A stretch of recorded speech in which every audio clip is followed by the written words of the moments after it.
Hello, everybody. My name is John McAuliffe, and I am in Manchester this morning thinking about this poem, Montevideo, which I read at that memorable weekend in New York 4 years ago.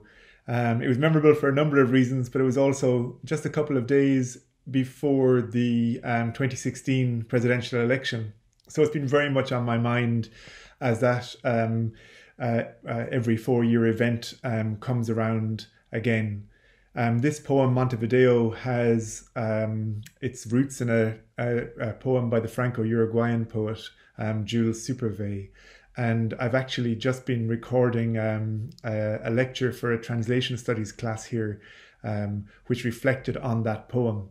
And we recorded it on Zoom, and the transcription of it, which came down, which will be available to the students who take that class, performed a second job of translation on my own translation. So I now have yet another version of the poem written in what we'll have to call Zoom English. But one of the things I suppose that most struck me about this poem and about what poems can do and what translations can do is how reading this poem about originally about this Uruguayan birthplace is how my Irish setting of it and my putting it in Roscommon, where I was born and spent the first few years of my life, has become such a nostalgic thing for me. So it's a poem which has taken on additional resonance for me since I first wrote it and since I read it in New York. So I'll leave you with that, and I think you're going to hear a recording of that reading. Thank you. Bye-bye. Montevideo. I was being born, and at the window passing by was the horse pulling the plough in from the brightening edge of the far field, a mosaic which tile by tile the light revealed. Who was driving it? Whoever was up woke the day with a little pop of his whip.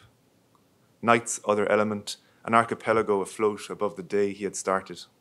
Walls raising themselves from the sand and cement and river gravel that had waited in them, sleeping tight. A little bit of soul, my soul, slipped by along a blue rail, a line in the sky, and another bit folded itself into a sheet of paper under sail, adrift, till it lodged under a stone, its wildness caught and settled down. The morning counted its birds, never losing its place. That sweet honeysuckle smell gave itself to the morning's blue swell. In Ireland, on the Atlantic, the air was so affable, such a tonic, that the colours of the horizon came closer to see the houses we lived in. It was me being born, there where the woods almost speak, on whose paths the grass grows, surely, but not too quick. Under water equally, seaweed and algae bob and wave. The wind too will fall for them, they make believe.